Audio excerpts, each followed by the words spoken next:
सो पिछले 2 महीनों से I have been on a shredding plan right from the beginning, क्योंकि मेरे को मेरा बॉडी फैट परसेंटेज कम करना था। And in between that I have lost around like 10 kgs।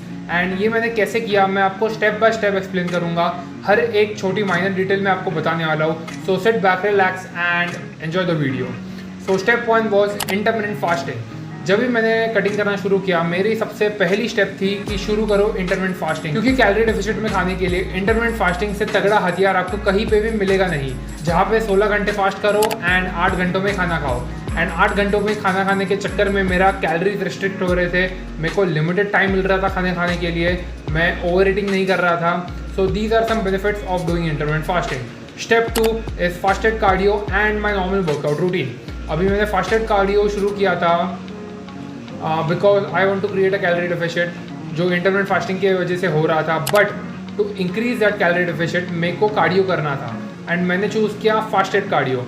जब भी मैं कार्डियो करता हूँ फास्टेड स्टेट में, मेरा जो फैट बर्निंग प्रोसेस होता है वो बहुत ही ज़्यादा स्टिमुलेट हो जाता है, वो काफ़ी ज़्यादा फास्ट हो जाता है। एंड उसी की वजह से I started losing a ton of weight and उसके चक्कर में मैं 300 कैलोरी बर्न कर पा रहा था। मैं कार्डियो में रनिंग, स्किपिंग, साइकिलिंग, उसके बाद में वॉकिंग, ये सारी नॉर्मल एक्टिविटीज़ कर रहा था जो मेरे को पसंद है। एंड कार्डियो में जनरली ऐसी चीज़ें ऐड किया करो जो आपको पसंद है, क्योंकि कार्डियो आपको फन लगना चाहिए एंड आपके हार्ट को एक अच्छा पंप मिलने के लिए कार्डियो करना चाहिए। एंड अगर आपको कार्डियो की एक्टिविटी पसंद नहीं आ रही है, चेंज करो। And moving on to my workout routine, it was pretty simple. It was a basic push pull leg workout routine, जिसके ऊपर मैं एक अलग से वीडियो बनाऊंगा explaining about how I use to do, what exercise I use to include in it and how many reps, how many sets I used to do. Step number 3 was cutting down my carbs. Now this is one of the most important steps in the whole 5-step program, क्योंकि जब भी आप अपने carbs को cut करोगे आप एक calorie deficit में खाओगे। क्योंकि एंड अगर आप नोटिस करोगे ना, तो आपके पूरे दिन में सबसे ज़्यादा क्वांटिटी में जो खाना होता है वो एक कार्बोहाइड्रेट के फॉर्म में होता है। एंड जब भी आपको कट करना होता है, जब भी आप श्रेड कर रहे हो, तभी आपको कार्ब्स कम करने पड़ते हैं। एंड कार्ब्स को मैं किस तरीके से कम कर रहा था मैं आपको बताता हूँ। डेली बेसिस पे I use to eat around 350 carbs, 300 और 350 carbs, but now I am eating just 200 to 250।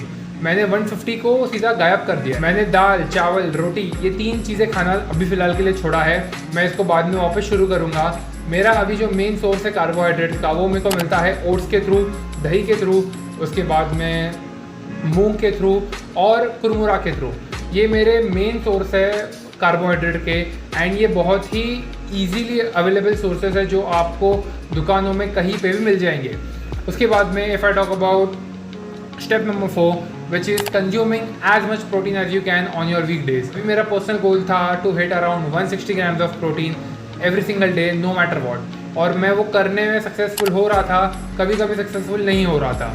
लेकिन the main reason I did that was to retain my muscle mass. अगर मेरा मसल मास लूज होता, अगर मैं अपने carbs cut कर रहा हूँ, मेरी एनर्जी डाउन हो रही है, अगर मैं अपना प्रोटीन ढंग से नहीं खाऊंगा तो मेरा मसल लॉस होगा।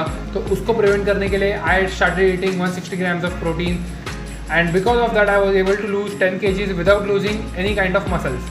एंड अगर आप मेरे बॉडी में डेफिनेशन देखोगे तो आपको सामने दिख जाएगा कि क्या डिफरेंस आया है from then and now.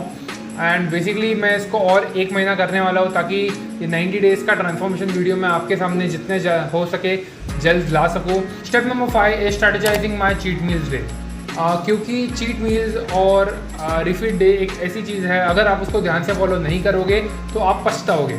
And मेरे को पछताना नहीं था, इसलिए मैं सोच समझ के अपने चीट डेज प्लान कर रहा था। कैसे, मैं आपको बताता हूँ। पूरे वीक में मेरे मेंटेनेंस के हिसाब से मेरे को खाना चाहिए 15,000 कैलोरीज पूरे वीक में।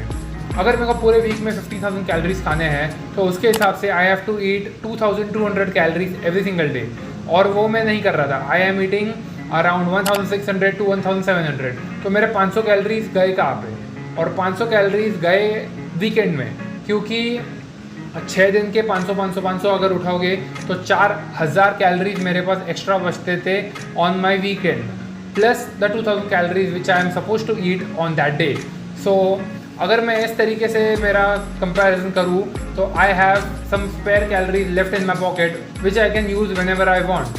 सो इसका फ़ायदा उठा के I use to eat crazy cheat days मैं कार्ब्स पे ओवरलोड करता था, मैं अपने प्रोटीन का ध्यान नहीं रखता था उस पर्टिकुलर दिन के लिए और फैट ज़्यादा कंज्यूम करता था, क्योंकि पूरे वीक में कम फैट्स कम कार्ब्स खाने की वजह से बॉडी में एक इम्बैलेंस क्रिएट होता है और उसी बैलेंस को फुलफ़िल करने के लिए रिफिट डे होते हैं। मैंने एक बार पिज़्ज़ा खाया था, मैंने एक बार चॉकलेट खाया था और ऐसे करते करते मैंने अपने चीट डेज कंप्लीट किए, क्योंकि मुझे खुद को भी क्रेविंग्स होते हैं। बिना क्रेविंग्स के आदमी सर्वाइव नहीं कर सकता है और उसी क्रेविंग्स को अगर आप फुलफ़िल नहीं करोगे तो ये एक बड़ा खतरा बन जाएगा आपके फ्यूचर में और वो खतरा मेरे को नहीं चाहिए था।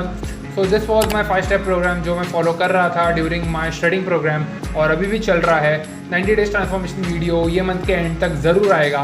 But other than that, if you need to know anything related to fitness, you can ask me in Instagram, slide into my DMs, ask me over there. My Instagram handle is @I am_Yash Kashit, and right now I have made a new account on Clubhouse. So अगर आप Clubhouse पे हो तो friend request भेजो, follow करो, and that's it. See you in the next video. This is Yash Kashit, sign off.